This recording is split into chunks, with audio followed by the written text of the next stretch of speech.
తండ్రి అయిన దేవుడు కుమారుడిని మనకి కానుకగా ఈ లోకానికి ఇచ్చాడు. ఈ రోజున మనమేమి ఇవ్వగలుగుతున్నాం దేవునికి?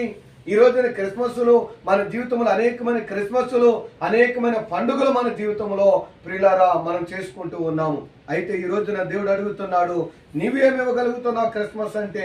అసలు క్రిస్మస్ యొక్క అర్థాన్ని తెలుసుకుని ఆ యొక్క అర్థములో పరమార్థమును నువ్వు ఎరిగినట్లయితే నిజమైన క్రిస్మస్ ఏంటంటే క్రీస్తు కొరకు మనము ఒక అర్పణగా, మనము సమర్పణగా దేవుని కొరకు సమర్పించుకోవటమే నిజమైనటువంటి క్రిస్మస్. అందుకనే అంటాడు, విరిగిన నలిగిన హృదయం అంట దేవునికి ఎంతో ఇష్టమైన బలి అయి ఉన్నది.